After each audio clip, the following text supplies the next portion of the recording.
Muy buenas tardes, muchachos. Vamos a explicar un video que había quedado pendiente, hablar de lo que es el ángulo de elevación en un triángulo rectángulo. Recuerden que seguimos trabajando en geometría con triángulos rectángulos. Entonces checamos un ejemplo de lo que es el ángulo de elevación en un triángulo rectángulo con un problema redactado. El problema me dice, un cohete, es decir, un fuego artificial, se lanza con un ángulo de elevación de 48 grados y recorre una distancia de 67 metros en forma recta. La pregunta es, ¿a qué altura llegó el cohete?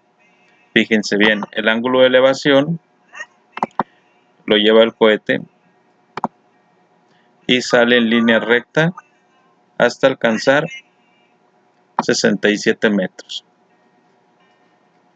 La pregunta es, ¿qué altura, es decir, qué espacio de aquí a aquí alcanzó el cohete? Por tanto, sabemos que vamos a formar un triángulo rectángulo en esta parte de aquí. El triángulo rectángulo tendría esa altura que está marcada ahí. ¿Ok? Entonces, vemos que esta parte de aquí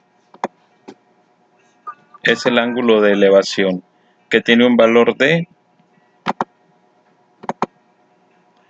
48 grados, que es lo que dice el problema. Entonces ahí tenemos 48 grados en ese ángulo de elevación. ¿Y qué otra cosa es lo que conocemos? Conocemos la hipotenusa del rectángulo, ya que me dice que sale en una línea recta y alcanza una distancia de 67 metros. Entonces, esos son los datos que conocemos, más aparte esta parte de aquí, que es el ángulo recto de 90 grados. Vamos a hacer lo mismo. Suponemos que este ángulo de donde sale el cohete sería el ángulo B. Tenemos el ángulo B y comparamos lo que tendríamos aquí en seno de ángulo B. Bien, coseno, si pudiera ser de ángulo B, o tangente de ángulo B. Vamos a ver cuál de ellas me cumple para yo encontrar esta parte de aquí, que es la altura que se requiere conocer, la altura que alcanzó el cohete. Llegó a este punto y cayó en forma recta. Entonces, analizamos cada una de las igualdades que están en el problema. El ángulo B se conoce para la función del seno, se conoce igual en la función del coseno, pues es un dato que me está dando el problema. En la función del seno no conocemos el cateto opuesto, no conocemos esa parte de ahí. Entonces, la hipotenusa sí la conocemos. En el coseno, el cateto adyacente no lo conocemos y la hipotenusa sí la conocemos. En el tangente, el cateto opuesto no lo conocemos, el cateto adyacente no lo conocemos. Entonces, esta tangente, ni de chiste que la vamos a usar, esta no se puede utilizar. El coseno se pudiera utilizar. Al momento que yo utilizo esta igualdad del coseno, voy a obtener esta parte de aquí, la cual no me está pidiendo el problema. La función del seno me va a dar esta parte de aquí, que es el cateto opuesto al ángulo B. Entonces, ¿cuál voy a utilizar?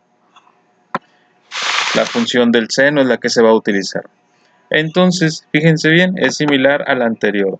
Hacemos la igualdad, seno de 48 es igual a cateto opuesto, que no lo conozco, lo remarco con una X, entre la hipotenusa, que es 67 metros.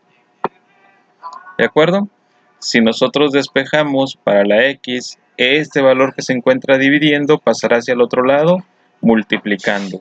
Por tanto, vamos a tener que X es igual a seno de 48 por 67, y con eso vamos a encontrar la altura. Entonces, fíjense bien, seno de 48 por 67. Sacamos la calculadora. la calculadora científica y marcamos que seno de 48 grados por 67 me da un resultado de 49. X es igual a 49.7 metros. Ese es mi resultado. Esto es lo que vale la altura que alcanzó el cohete. 47. Darle color para que se vea el resultado. 47.7 metros. Espero que no tengan dudas y que puedan trabajar las actividades que les estaba marcando.